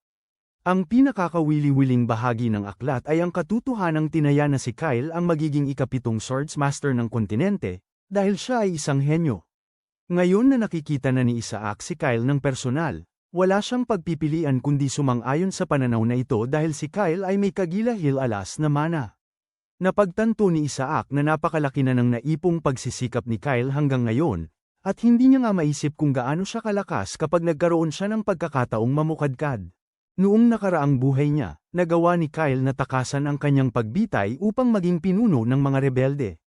Patuloy na sinisigawan ni Kyle si Isaac, tinatanong kung paano niya nalaman, at pinapayuhan naman ni Isaac na kumalma dahil masyado pang maaga para mabigla. Ipinapalam ni Isaac sa kanya na alam din niya ang katotohanan na siya ang anak ni Cat Ayon, at lalo nitong dinagdagan ang pagkabalisa ni Kyle. Tinatanong ni Kyle si Isaac kung sino siya, at pinagagalitan naman siya ni Isaac dahil sa paglilingkod sa Winter Band nang hindi kilala ang panganay na anak ng House Gerta. Sinisigawan siya ni Kyle, sinasabing hindi ito ang tinatanong niya dahil ang gusto lang niyang malaman ay kung paano nalalaman ni Isaac ang mga bagay na ito. Nagtanong si Kyle kay Isaac kung naroon ba ito para patayin siya, ngunit sinabi ni Isaac na kumalma ito dahil masyado itong self-conscious. Tinatanong niya si Kyle kung bakit ito magmamalasakit sa anak ng isang mersenaryo mula sa kalapit na bansa. Binanggit niya na alam din niya ang katotohanan na siya ang anak sa labas na nawala mahigit isang dekada na ang nakalipas. Nagdulot ito ng matinding pagkalito kay Kyle, at tinanong niya si Isaac kung siya nga ba talaga si Isaac, ang anak ni Gerta. Ipinaalam ni Isaac sa kanya na nakasalalay sa kanya kung maniniwala siya o hindi, ngunit mayroon lamang isang bagay na kailangan niyang malaman. Tinatanong ni Isaac sa kanya kung bakit nasangkot ang mga commander ng kumpanya ng Winter Band sa kalakalan ng alipin, at nagpasya si Kyle na mayroon siyang lahat ng dahilan para sagutin ito. Dahil siya ang panganay na anak ng pamilya Gerta. Nagulat si Isaac na handang makipagtulungan si Kyle kahit na maaaring isisi ng mga pinuno ng kumpanya sa kanya ang mga krimen na may kaugnayan kay NERS, na gagawin siyang isang hinahanap na kriminal sa kaharian. Ipinabatid ni Isaac sa kanya na kung mangyari ito, hindi niya masisimulan ang kanyang paghihiganti, ngunit pagkatapos ng ilang minutong katahimikan, napagtanto ni Isaac na hindi si Kyle ang taong kaya niyang manipulahin. Dahil ganito ang sitwasyon, naisip ni Isaac na wala siyang ibang pagpipilian kundi ilabas mismo ang mga masasamang tao. Kalaunan, nakatanggap sina Randolph at Fickle ng imbitasyon mula sa sinasabing pinuno ng NIRS at ang dalawa ay nagsuot ng kanilang nakakubling kasuotan. Habang naglalakad sila sa imburnal, nagulat ang dalawa na walang anumang alipin. Mas lalo lang silang nagalit dahil sinabi sa kanila ni Bill na puntahan siya kung may problema sila rito, at ito ang nagpapaisip sa kanila kung gusto silang putulin ng bagong pinuno. Pagpasok nila sa silid kung saan magaganap ang pulong, naghihintay na si Bill. Kitang-kita ang takot sa kanya, sinalubong niya sila, at binuksan niya ang pinto para makapasok sila. Sa simula ay nag-ingat ang dalawa, ngunit nang matanto nilang walang armas si Bill, nagpasya silang magpakalma. Buong tapang na pumasok ang dalawa sa silid kung saan naghihintay ang pinuno, at dahil madilim ang silid, hindi nila makita na si Isaac ang nakaupo. Sa kabilang panig ng mesa, sinabi ni Fickle kay Isaac na talagang matapang ito para imbitahan sila matapos hindi maibigay ang kanilang buwis. Sa wakas ay nagsalita si Isaac, at nagpasya siyang tanungin ang dalawa ng isang simpleng tanong. Sa sandaling marinig nila ang boses niya, sila ay nagulat dahil hindi nila inaasahan ang boses ng isang bata. Tumayo si Isaac mula sa kanyang upuan at lumapit sa kanila habang tinatanong kung bakit nila ginawa ang kanilang ginawa. Sa sandaling makita ni Randolph si Isaac, lumuhad siya at yumukod dito.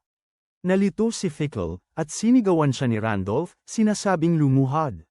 Sa wakas ay nakita ni Fickle ang mukha ni Isaac nang lumabas ito mula sa dilim. At ang ngiti sa kanyang mukha ay halos ikatulala ng dalawa. Dahil alam na ni Isaac ang kanilang sitwasyon, wala silang pagpipilian kundi ipaliwanag ang nangyari. Lumabas na nagsimulang mangolekta ang dalawa ng suhol mula sa sindikato dahil nagugutom ang kanilang mga tropa, at nais nilang gamitin ang pera para sa kapakanan ng kanilang mga tauhan.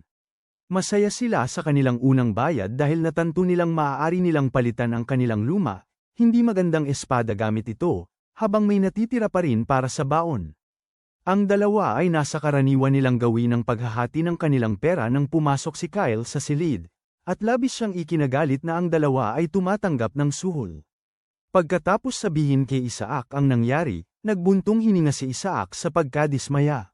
Ngunit binanggit niya na medyo sigurado siyang may mga dahilan ang dalawa.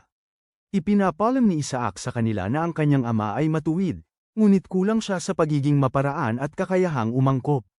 Sinabi ni Isaac na ang kanyang ama ang kalasag na nagpoprotekta sa hilaga, at iginagalang siya ng dalawa dahil dito.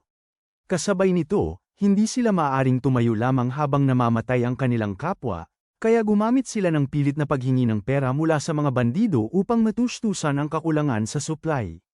Mabilis na sumingit si Fickle, sinasabing ito nga ang kaso, at binanggit ni Isaac na oras na para ilabas niya ang kanyang hatol. Ginulat sila ni Isaac sa pagbigay ng hatol na kamatayan para sa kanilang dalawa.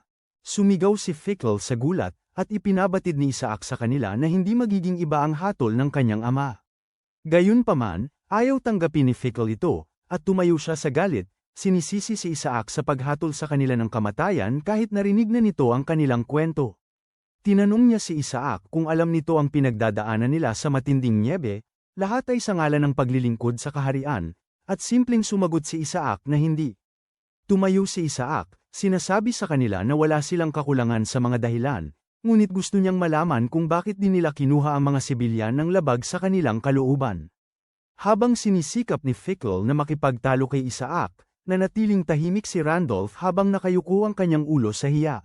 Sinasabi ni Fickle na ang pagkuha ng sapilitan sa mga sibilyan lang ang ginagawa ni Nears, at tinanong siya ni Isaac kung sinasabi niya ba na hindi siya lumampas sa linya tulad ni Nears. Nag-init ang ulo ni Fickle, sinasabing hindi niya dapat inasahan ang isang tulad ni Isaac na makakaintindi sa nangyayari. Sinigawan ni Fickle si Randolph, tinatanong kung gaano katagal pa siya balak umupo sa kinalalagyan niya.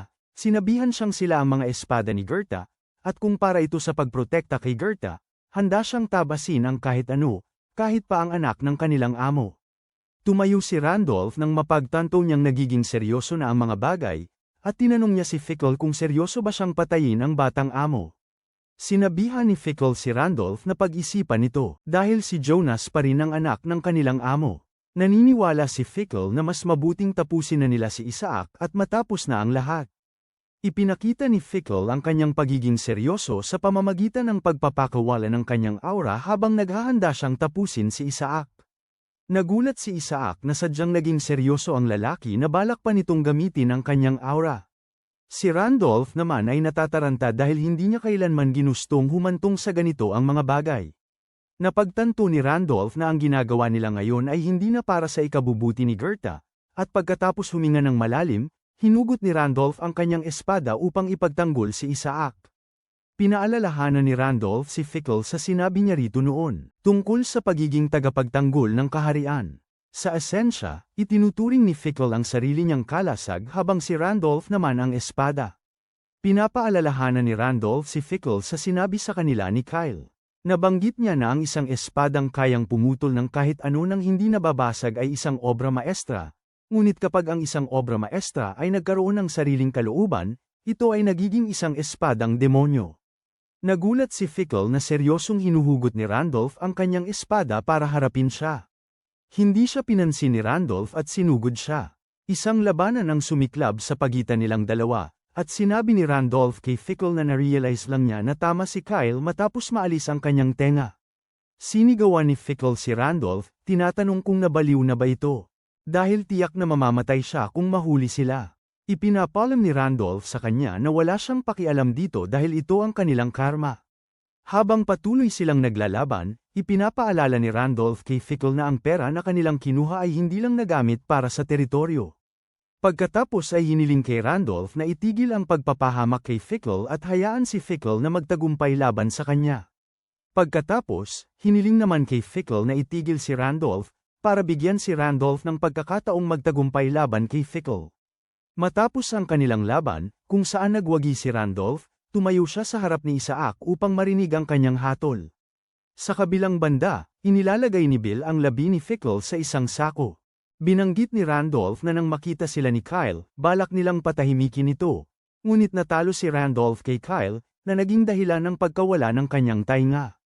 Binanggit ni Randolph na kaya sana silang patayin ni Kyle, ngunit sinabihan lang niya si Randolph na buksan ang kanyang mga tainga sa katotohanan. Sinasabi ni Fickle kay Fickle na hindi siya nagkasala, at sumagot lang si Randolph ng isang buntong hininga. Nanginginig si Randolph sa takot, at tinanong niya si Isaac kung ano ang mangyayari sa kanyang pamilya kapag kumalat ito. Sumagot si Isaac na halata namang alam na ni Randolph ang sagot para sa kanyang sarili, at nakatayo si Randolph doon ng lubos na talo. Nararamdaman ni Bill ang tensyon sa silid, at natatakot siyang may mangyayaring masama muli. Sa sandaling yun, tinanong ni Isaac si Randolph kung gusto niyang magbayad para sa kanyang mga kasalanan sa ibang paraan. At dito nagtatapos ang ating video, maraming salamat sa panunood. Paalam!